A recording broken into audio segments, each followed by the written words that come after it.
The perimenopause, menopause talk we never got, but we desperately need. How to reclaim your energy, confidence, and spark. Well, I have been threatening to do this webinar for a long time.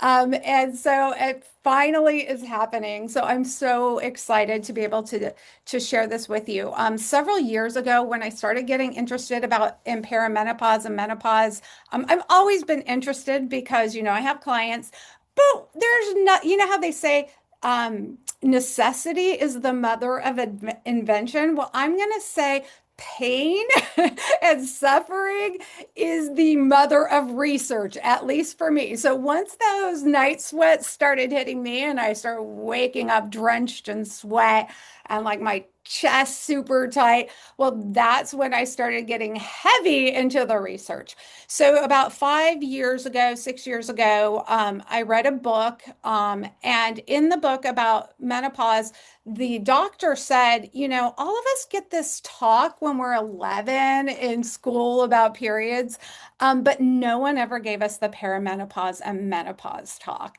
And I was like, oh my goodness, she is so right. And it was that moment that I decided, well, that is wrong. I am going to fix that. I am going to do my own perimenopause, menopause talk someday. So this was a vow come true from about 5 years ago. So just as an introduction, most of you are my own clients, or maybe you're just from town, but I'm Treva Garcia. I'm a registered dietitian, founder of a group practice, health and nutrition coaching with registered dietitians, Real Healthy Habits. We've been in business for 6 years. We take insurance. We're insurance-based private practice. I lose count. There's 5 or 6 of us dietitians now. But I was going to say that the reason I can help people is I've helped hundreds of women, but I decided that was a really bad justification because doctors help hundreds and thousands of people and they're not really good at helping us with menopause. So instead, spent hundreds of hours researching menopause over the past 3.5 years so I could figure it out myself and figure it out for my clients. My husband and I always joke that people were not kidding when they were talking about how when you're old, like it is hard as everyone says it is. And so this is one of those things that you don't know until you know when it comes to perimenopause and menopause. And so I want to make this promise to you that this hour today, I hope it will be one of the best investments you've ever made, or at least this year for an hour. The payback that you're going to get, I hope it will lead to 30 years more at least of feeling better. So for me, I want to go back. I was about 48 when this all hit for me. I was waking up exhausted after being drenched in sweat 3 times a night. And I was like, are you kidding me? The joints in my hands hurt so bad, I couldn't hold my husband's hand anymore. And I thought that I had RA, rheumatoid arthritis. I was waking up with this tightness in my chest, racing, anxious thoughts. And I thought, oh my goodness, like I've never been anxious before. I guess this is what anxiety is. And I thought, you know what? I can't really live with this. So I did what I always do, which is I bought dozens of books on menopause from Amazon. I have like a whole shelf of them. I did a bunch of experimenting on myself with supplements. In fact, I was going to have a list of all the ones I did. It was about 20, but I was feeling better. I upgraded my exercise and nutrition habits. But then something crazy happened is I felt like I was missing something because I started having some clients who came to me with perfect habits. They were already taking all of the supplements that I would recommend for, high cholesterol, high blood pressure. And they were doing everything perfectly, but their blood pressure kept going up anyway. And I was like, oh, like you can't take supplements or outlive this. Like there's more to this. So I told my husband I am going to figure this out. So I took a little road trip up to Nashville by myself and locked myself in a hotel for 4 days. This is me in the lobby of that hotel. Like literally, I came out to eat and just studied and read, and I brought like 20 books with me. I was frustrated that I still didn't understand it, and I wanted to help myself and I wanted to help all the women that came to me. And it was transformative. I felt like a Jedi Knight, like that transformational moment, because what I realized in that hotel room is that estrogen doesn't just affect periods. It's the behind the scenes manager of our brain, our bones, our heart, our metabolism, our muscles, our mood. Basically, every cell in our body is affected. And I was like, oh, it was just that realization. And we're going to go more into that. But we're not just dealing with a little hormone shift here. This is a full body chain reaction. So, perfect storm of inflammation, insulin resistance, sleep disruption, muscle loss, stress. And most women, we have no idea what's going on because no one ever told us. So that's what we're going to do today. I finally understood it and I can't keep it to myself. So, what we're going to learn today is what the heck is happening to me? Like, what is this? And what can we do to feel better? And then what those 4 steps are. So, here's the truth about menopause, the talk that none of us got, but we all need. So, first of all, we're going to start, before we jump into that, though, we do need a few definitions. Perimenopause, peri means around, meno means monthly, and pause means stop. So, around the monthly stop. And this is actually can be 4 to 10 years before menopause. And what happens is the egg follicles are like the storage amount, the reserve is starting to get low. And because the eggs, there's not many eggs to release, the body starts like the ovaries start pumping your body with estrogen. And it kind of can go in this weird roller coaster. So the supply is running low, and our hormones start going all over the place. So they can be high, they can be low. And this is one thing that makes it really hard about how to know when you're in perimenopause, because it's not like you can just take a little blood test and you can tell. Because one day, estrogen might be really low, the next day it might be really high. So how do you know? Well, your cycle changes, changes in your cycle start. So periods can get shorter, they might get heavier due to what's going on, symptom hormone wise. For me at 45, my periods went from about 5 days to 3 days. I was not sad about that, not gonna lie. Okay, so new symptoms appear, and that at 48, I started getting those hot flashes, the anxiety, brain fog, where I can't think of the right word. And later on, periods become irregular. So now that I'm 52, my I might skip a period. I'm not quite in menopause yet. Okay. Menopause. So we do not, menopause, you don't know that you're menopausal until it's like proactive. It's like you graduate and then you get the certificate afterwards. It has to be a whole 12 months. So if you have 3 months without a period and then you have a period, guess what? You start the clock over. And this is when the ovaries have no more eggs to release. And this is like your estrogen goes off a cliff. So there's pretty much no, like very, very little estrogen after that, and progesterone.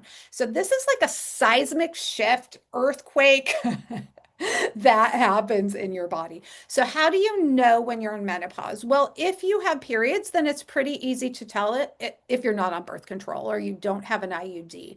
But for other people who have an IUD or have had a hysterectomy, it can be hard to tell. If you've had a total hysterectomy, as soon as everything's out, ta-da, you're in surgical menopause.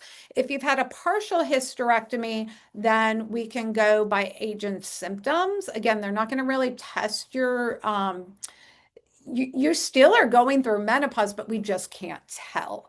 So they kind of go by age and symptoms. If you're over 50, you're having hot flashes and sleep issues, then guess what? They'll say, yeah, you're probably in menopause, but it's harder to tell. So this is kind of a typical timeline. Cycle changes begin 38 to 45. Symptoms ramp up 42 to 48. I was like on that late side of these numbers. Periods become irregular 46 to 52. And then the typical age for menopause is 51 to 52 when periods stop forever. Now, there's a couple numbers I want you to know, and that's because these numbers are important. If you stop having periods before the age of 40, that's called premature ovarian insufficiency, and that is bad news. If you stop having periods before 45, that's early menopause, and that is bad news too. And the reason why is because estrogen is super protective. We're going to get into this in a few minutes, but estrogen protects your body from a lot of degenerative diseases like heart disease, cancer, osteoporosis. Like it's not just annoying symptoms that happen when we hit menopause. And so, I'm going to give you a little heads up. I'm going to talk about this later. But if you go through menopause before 51, you are supposed to start hormone replacement therapy. And that is because you need that protection of adding estrogen before you hit the regular age of menopause. So 45 to 55, that is a normal range for menopause, 51 to 52, average age of menopause. And after age 55 is late menopause. I'm hoping for that one. Okay, so how to understand perimenopause, menopause. What the heck is happening to me? Okay, so this is where I really started understanding what the heck is going on. So this, I always like to, when I'm explaining tough or complex medical uh, ideas, again, perimenopause, I can't think of the right word. Whenever I'm trying to think of complex medical ideas and teach them to people, I like to use analogies and I like to use visuals. Now, you guys can all just really appreciate these pictures because they were made by my daughter, who is a storybook illustrator. So I'm going to brag for a second. But anyway, thank you, Savannah.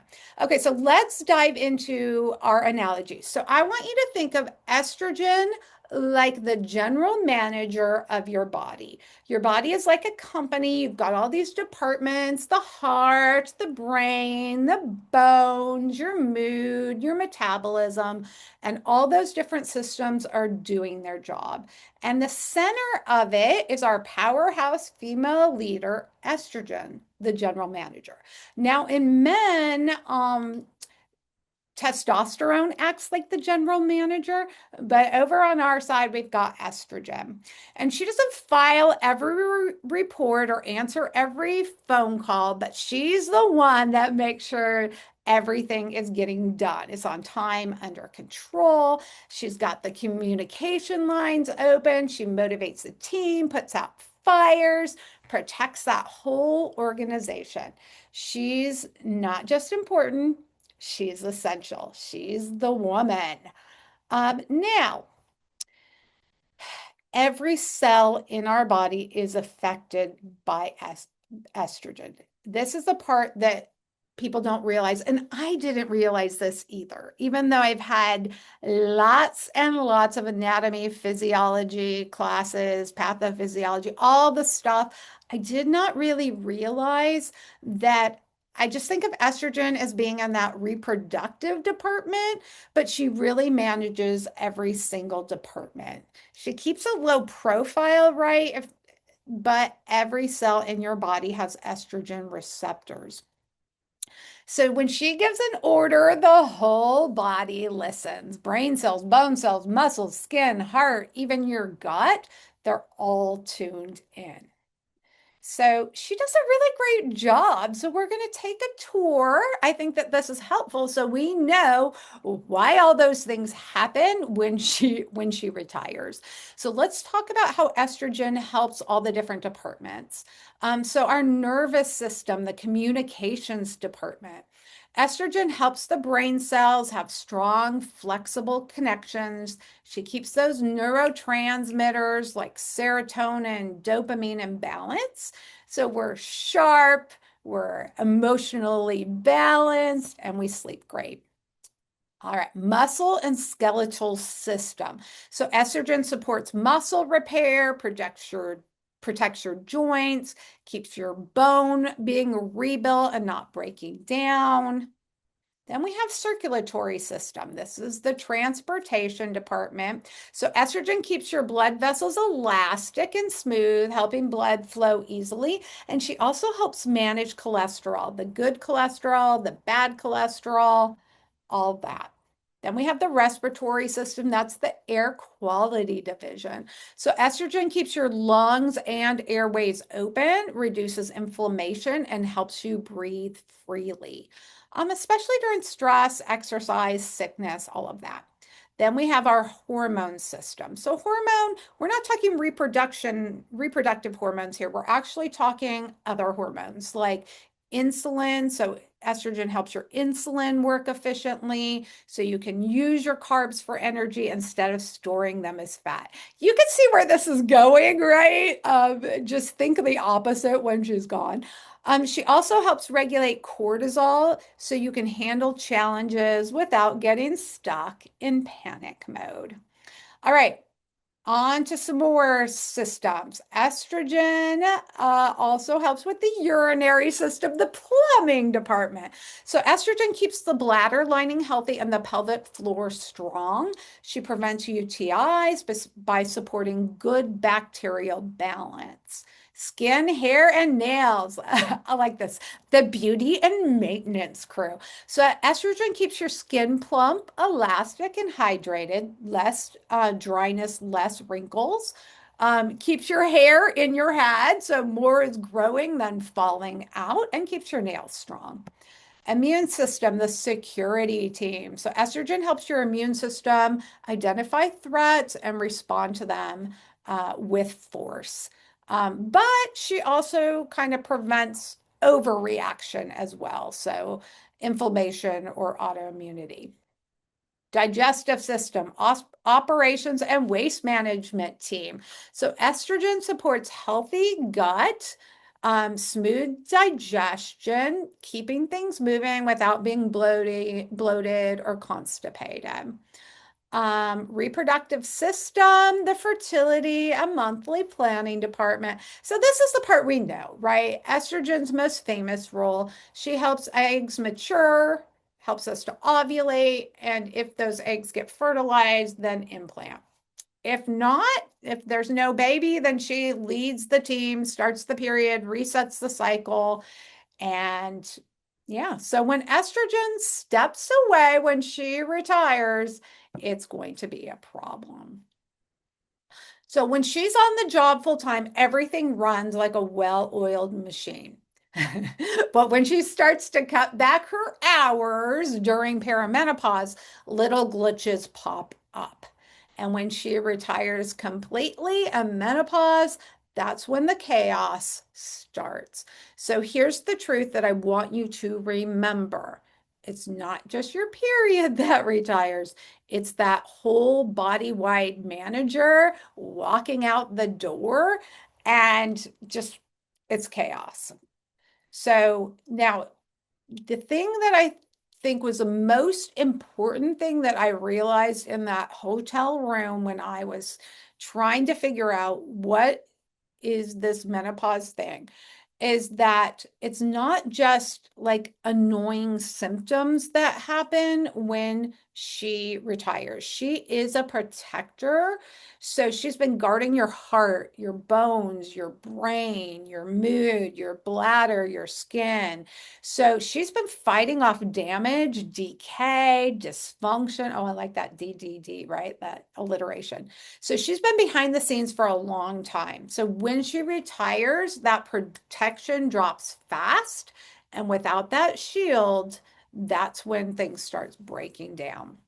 So all those annoying symptoms that you've had, they're there because she's not there. And it's not just the hot flashes, night sweats. I call this the menopause symptom explosion because there are actually 35 different ways that this hormone shift shows up. Okay, so every cell in your body feels it. So that is why every single body system feels it. Do you guys like this little crocodile? I thought that was so funny. Why do I feel so bad? What the heck is happening to me? That is because there are 35 different symptoms, at least. There's probably more, but these are the ones that I know of perimenopause and menopause. So I put these in by body system. Now, what I want you guys to do is grab a piece of paper or just keep a mental checklist in your head. I'm going to go through these symptoms and I want you to total them up. Just do a little tick on a piece of paper or something. In a few minutes, we're going to do another poll and see how many people have. Okay, so I'm going to read through these, and I'm sorry if it's a little small, but I needed to have all of them be on one slide.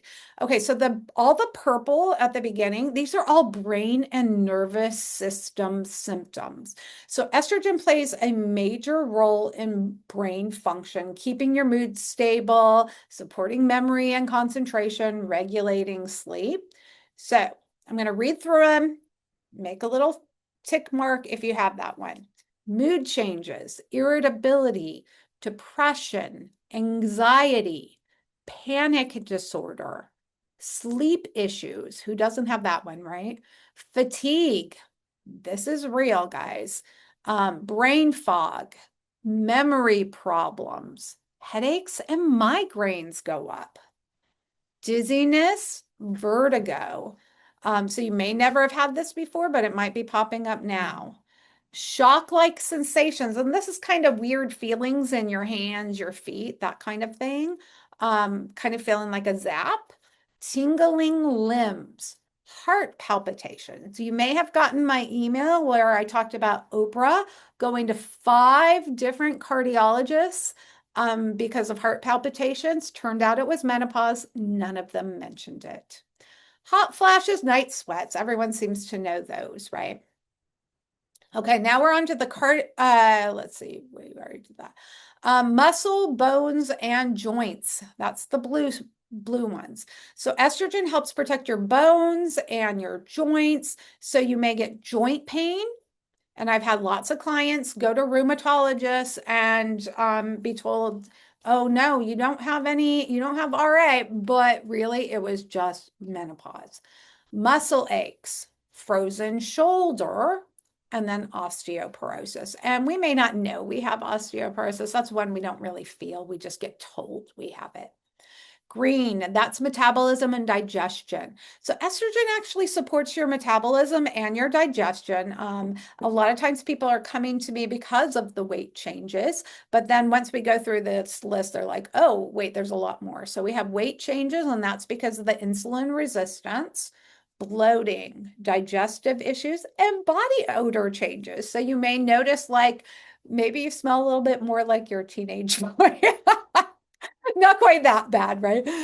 Reproductive hormonal system, that's the pink one. This is a system most people associate with menopause. And so we have irregular periods. Obviously, they're not going to be irregular if you're in the menopause season, but perimenopause, they do get irregular. Maybe some breast tenderness and vaginal dryness. So, vaginal dryness is one of those symptoms that does not get better over time. You need to see a doctor. It only gets worse. It doesn't matter. Sometimes like we think hot flashes, night sweats. If I wait a few years, it'll get better. Vaginal dryness does not get better on its own. Decreased libido. So, that's another important one to know about. Okay, so now we're on to the skin, hair, and nails system, thinning hair. A lot of times clients will ask me, what can I take for thinning hair? So that's one I hear about a lot. Brittle nails, itchy skin. Now we're on to the yellow, and this is sensory, immune, and other systems. This is all the other stuff. So we have burning tongue and mouth. I actually just thought of a new one that I don't have here. And there's one where it feels like something's crawling under your skin. I had a client freaking out when she heard that one because her doctor thought she was crazy when she mentioned it. I guess I need to add it. It's 36 symptoms now. Change sense of taste. Stuff might taste different. Allergies might flare up. You may never have had them. Now they're worse. And then the last one is urinary changes, either an overactive bladder, sneezing. I like look at my trampoline and laugh thinking about going to jump on that thing with my kids. There are urinary changes, right? But I want to talk about the 10 most common symptoms. And these are in order kind of appearance, okay? The reason why the hot flashes and night sweats show up, this is kind of a weird one because we don't really, it's like, why is this happening? So estrogen loss confuses our body's thermostat. So estrogen helps regulate that thermostat in the hypothalamus of our brain. And so when estrogen drops, the brain misfires. And so the body thinks it's overheating, which actually causes it to overheat. Even if our body temperature is totally normal. Although I know when I've been in bed and I have like I'll have a night sweat, my husband will be like, Treva, you're so hot. And he goes, no, not in a good way. Move over. You are like so hot. And so you could probably relate. And I read somewhere, I haven't been able to see it since, that our temperature increases 8 degrees. I don't think that's possible because then we would have like brain damage, but I swear I read it somewhere. Okay, sleep disturbances, insomnia, again, these kind of go together. So estrogen helps regulate melatonin and calm the nervous system. So we actually make less melatonin and our sleep cycle gets messed up. And I always joke that like we should all get together and have like a party. Well, not get together, but like text each other because we're all awake at 4 a.m. But those night sweats and those cortisol spikes, they are not helping. Okay. So then we have mood swings, anxiety, depression. So estrogen helps support serotonin, dopamine, and stress regulation. So when it swings or drops, we feel more emotionally reactive and like, bless my husband's heart, right? Like I definitely am sometimes more emotionally reactive. Um, even if nothing else has changed in our life. Okay, so the vaginal dryness, again, put in the chat if these things have ever bothered you. So estrogen helps keep the vaginal tissue thick, elastic, and lubricated. And you don't realize what a big deal this is until it becomes thinner, drier, and more fragile. And you're like, oh, I did not appreciate what I had before. Um, Brain fog, memory problems. So, estrogen protects the brain's memory center and focus center. I just don't get this one, like why I can't find those words. We're still sharp, we're still highly capable, but sometimes that we can't find the right word. Fatigue, low energy. So, actually, I was doing some research on this, and during menopause and perimenopause, our ATP, so remember back in like eighth grade science class, the cells, the mitochondria make ATP, which is your energy. Guess what? They go bad. Those little energy factories start going bad. So we make 37% less energy. Okay, that stinks, but that explains why we are tired or we feel like our battery never fully charges. Okay, decrease libido. So estrogen and testosterone affect desire, arousal, and comfort in sexual encounters. So intimacy is not as comfortable, or we just don't want it, it happens. So that can be annoying though. Um, Joint and muscle aches. I think this is one that people don't put together at all. Estrogen reduces inflammation and supports our joint tissue. So definitely feel it there. Okay, weight gain, abdominal fat. So abdominal belly fat, visceral fat goes up 300% after menopause. That is crazy.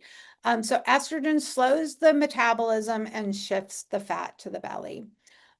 You're not dreaming this up.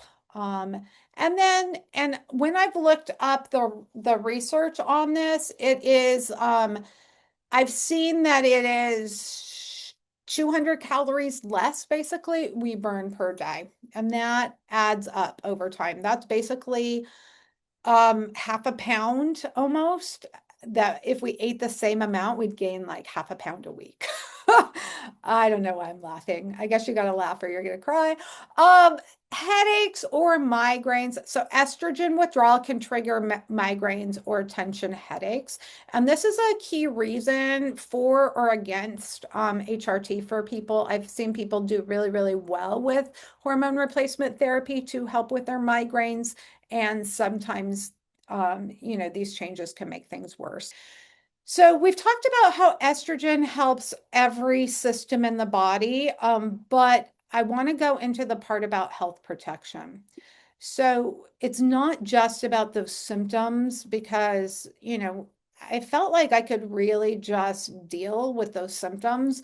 But once I emerged from that hotel room enlightened about menopause, I was like, oh my gosh, this is actually really, really dangerous for our health because estrogen is that protector.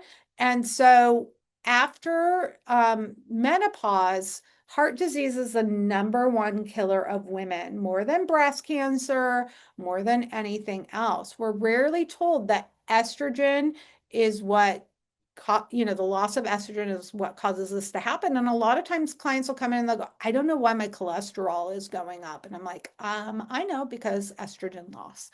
Osteoporosis. So we lose more bone than we, I guess, fix after estrogen loss. So our bones are always kind of remodeling, but we're just not as good at like keeping up with that remodeling.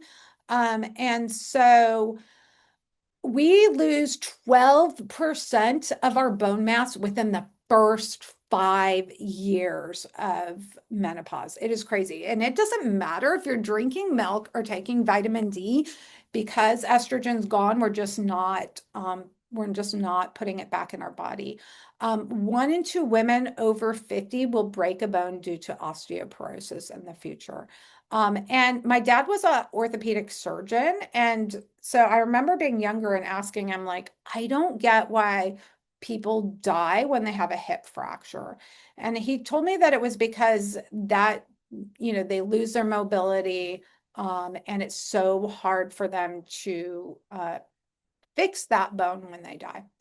This is the one that I thought I was really surprised about, but women make up 2/3 of all Alzheimer's patients. And that is because estrogen protects the brain. So when it is gone after menopause, the brain really feels it, and we become more vulnerable. Diabetes and weight gain. So we become insulin resistant. So our body is bad at carbs and starts storing them instead of using them for energy. And this can lead to prediabetes, diabetes, and inflammation. Okay, so mood disorders.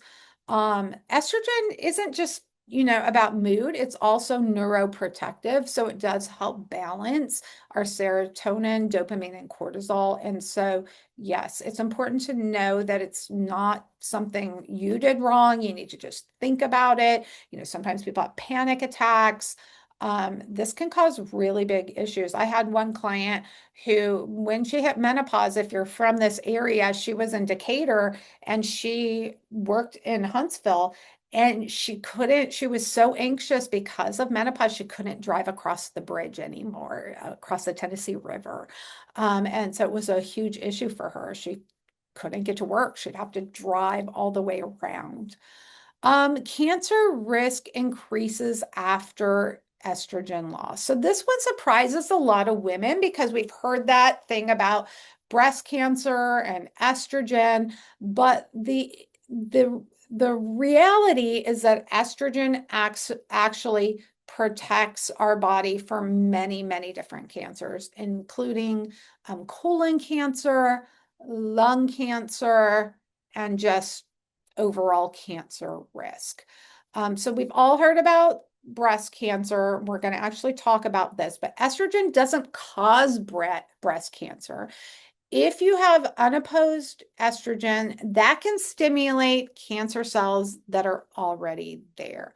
But the risk of dying for breast cancer is still lower than the risk of dying from heart disease or colon cancer after menopause. So I think that that's really important to know that, but we're going to dive a little bit more. Wait, okay. All right, sorry, I got confused for a second. So how to feel better and protect your health. So that's why we're all here, right? So we heard all the bad stuff that can happen and why it's happening. So now we want to know what to do about it. And before I really, emerged from that hotel room, I thought that it was about enduring, outlasting, like somehow I was being virtuous if I suffered, right? But that is not true. We can feel better. We can sleep again. We can focus again. We can feel strong again. And this is also not just about feeling better symptom wise, it's also protecting your body from disease risk. So, what can we do about it? So, you may be surprised at number one, start hormone replacement therapy if indicated. But let me back up for a second. Menopause is not a condition you have to endure. You can absolutely feel better. So these are the four keys. Okay. So let's talk about hormone therapy. I know everyone's like, what? So I decided I needed to find out more about hormone therapy because I read like 3 or 4 books by doctors who are specialists in menopause, and they were not woo woo, like down the rabbit hole, integrative functional health people, which I love them. And I'm kind of that way a little bit, but these were just standard like doctors, and they were all on hormone replacement therapy. And I thought, wait a minute, these women seem to know something that I don't. And so I went down the rabbit hole and I was like, what is going on? And the reason HRT or hormone replacement therapy, so putting more estrogen back in your body works, is it replaces the estrogen your body has stopped making. So it gets to the root cause, not just the symptoms. So hormone replacement therapy can reduce hot flashes by up to 75%. It can prevent bone loss, dementia, heart disease. So it's not just for comfort. Here's where things get interesting.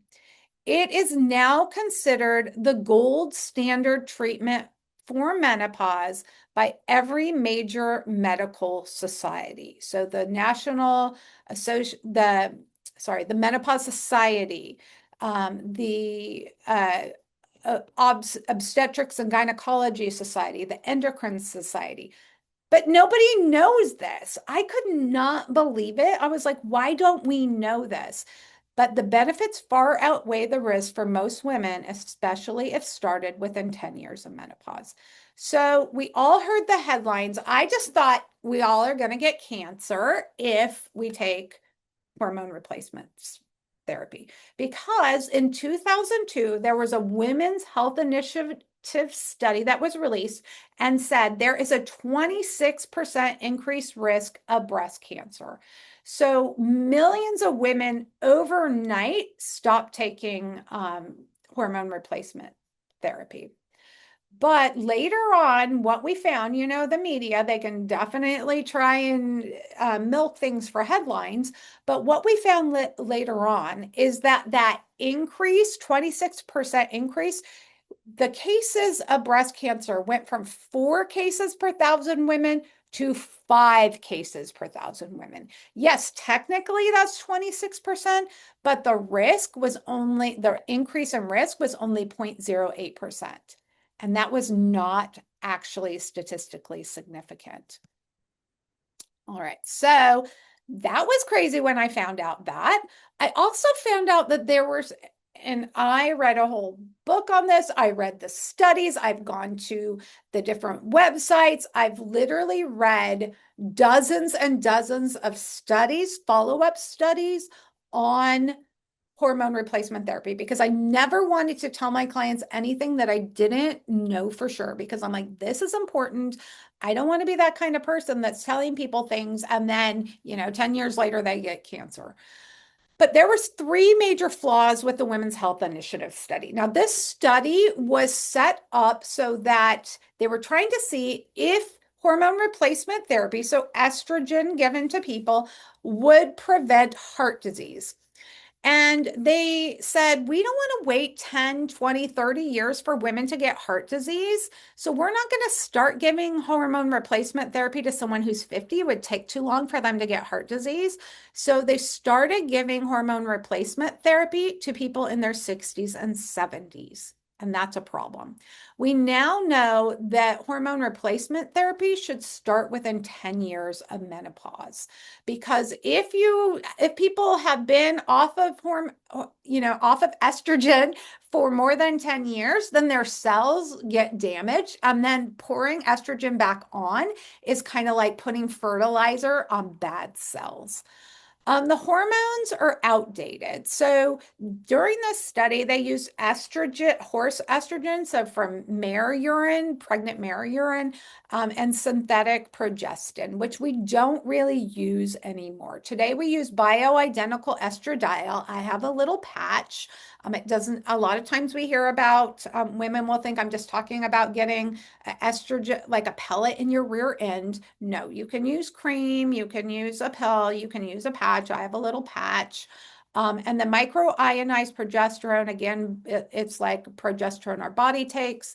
Progesterone is only for women who have uteruses. If you had a hysterectomy, you do not take progesterone, and then you have even less of a risk of breast cancer. So the other thing about this study is it wasn't designed to study symptoms. They didn't see, does this help people feel better? No. And these were people who were 63, so they were past all those symptoms. Okay, my husband's telling me I got to talk faster. 7 minutes. I got 7 minutes. Okay, so what we now know is that you need to start within 10 years of menopause, before age 60, use bioidentical things. And what doctors don't tell you is that 75% of women with symptoms are not getting treatment. We're suffering. And 1 of 4 doctors would actually use HRT, but they don't recommend it to their patients. Now, why is that? I think it's a long conversation to have. I mean, I've just spent 20 minutes talking about HRT and trying to give you some of the background. The average doctor's appointment is 17 minutes. They just don't have time. So sometimes clients will say, they asked me if I want it. I said no, and they said, okay. They just don't have time for that conversation. So as I mentioned before, for women with menopause before age 45, hormone therapy should be started and continued. For women with bothersome symptoms, any bothersome symptoms, menopausal hormone therapy is the most effective treatment. So what counts as bothersome? If your symptoms are interfering with your life, you do not have to have major, like I'm going to die here. Maybe just it's making it hard for you to sleep. Your brain is foggy, whatever. That is bothersome. So I did spend I don't know, 100 hours or something, coming up with a 10-page HRT guide, answering everyone's questions. I don't have a stake in the game. I am not making any money off of hormones, but this was so hard for me to find out this information. I had to dig through medical journals, and I thought, I cannot, I have to write this up for my clients. So as a little follow-up gift, I'm going to send you my HRT guide answering all your questions about it, because it is hard to find this information. And quite honestly, only 20 to 30% of OBGYNs have any training in menopause.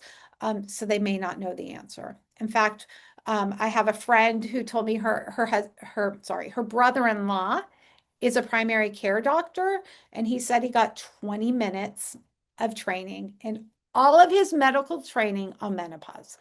20 minutes. And he's a primary care doctor.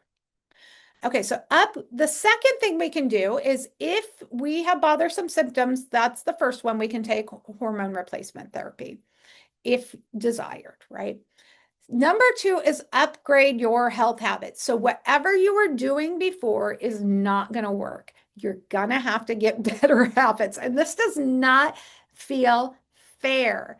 And it's not our fault. But doing the same things will not get you the same results. So we may need to eat better. We may need to exercise a little bit differently, especially strength training, so we don't lose all our muscle. We may need additional habits for managing stress, and then we may need targeted supplements. So not every woman wants or can take HRT. I do have some clients that have had breast cancer.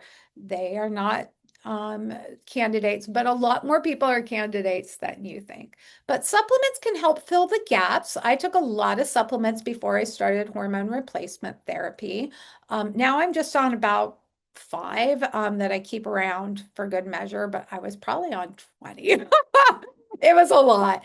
But these are, I have supplements that can help with any of these symptoms. There are some symptoms I do not have supplements on, but I do have some pretty good supplements that can help with all of these different things. I kind of highlighted in pink the ones that I hear the most from clients, but really we have supplements that will do a really good job with most of this.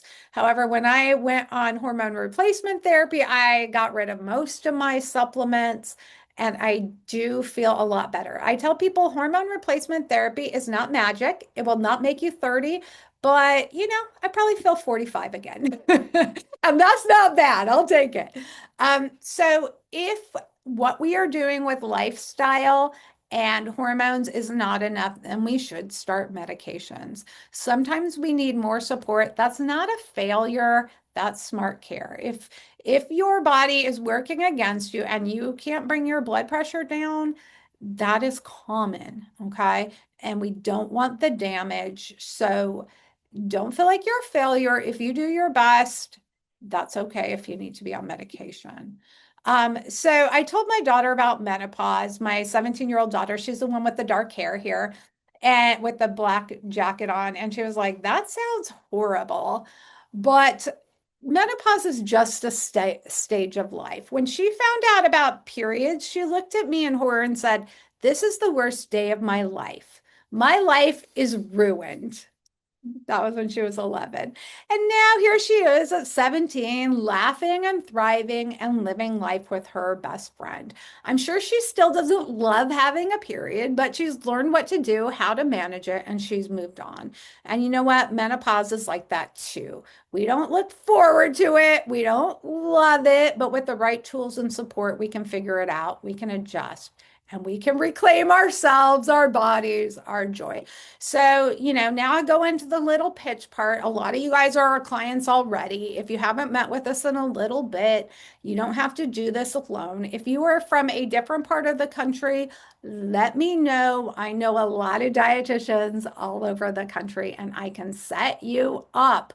What you need to know is that most insurance covers you meeting with a dietitian one-on-one. No out-of-pocket costs at all. And a lot of times there's no visit limits. We can help you interpret your labs, make healthy habits that you can actually stick with, and we can recommend supplements if you need it. And we are there to help you with the hard part, which is the actual change. Um, so yeah, I already talked about that. So I know I'm running out of time. I'm at time, so I'm going to talk really fast. What if, so the biggest fear I hear from people is what if nothing I try ever works again? I've been there. I've thought that myself. But the problem with our traditional diet approach is it is not built for 20 something hormones. That's I feel sorry because sometimes, I have taught my 20 something year old dietitians about this, but you don't get it till you get it, right? And 20-year-old hormones are not the same as 50-year-old hormones. Also, it's kind of like in our healthcare system, menopause doesn't exist, or if it does, it's like suck it up, you're just supposed to suffer. And menopause does not equal suffering. Also, if there is no community, 50% of women drop out before they even finish. And so that is why I created the next little thing that I'm going to tell you, which is a group program. So a lot of times, my clients in this age group, we're lonely. We don't have all the friends that we used to because our kids are grown up. And so we can't have play dates and all of that anymore. And so a lot of times women will tell me they want some friends, they want some support. So I kind of wanted to build a program that is based on this tend and befriend science. So you probably heard of a fight or flight when there is stress, right? So that fight or flight, you fight the tiger or you run away. But women actually have another response. It's called tend and befriend. So when stuff gets rough or tough, women gather their friends around each other and we help each other. And so that's what I wanted to do. I wanted to create a group support program so we could stick to our goals longer, and groups lead to 25% more success. So I created, and I might regret this, y'all, but I'm super excited about it anyway, because I created a 12-week summer camp for my 40 plus year old women. It's limited to 25 women. Group support, like I said, I'm kind of running out of time, so I just want to tell you there's going to be a group element. We're going to go on outings. You'll have 2-week check-ins with your dietitian. There'll be metabolism testing to make sure you're getting the right amount of calories. There'll be body scans, see the changes in your body, all of that. Okay, blah, blah, blah. Like I said, trying to go through this quick so you guys will know what's going on. So this is kind of the breakdown. It's over a $1,500 value. We've got the metabolism testing, meal plans, supplements, meeting with your dietitian. The super cool thing is that there's an insurance hack. So this is a almost $1,000 program, but because of insurance paying more than half of it for the 12-week program, it's $400 if you pay in full or $450 per month. Now, I'm going to send a follow-up information with the link so you guys can go find out more about it. You can always send me an email. But I just want to let you know about it because a lot of women have been a lot of my clients have been super excited about this. I wanted to do it last year. I just did not have time. So here's the QR link. We verify your insurance. Kickoff party next week.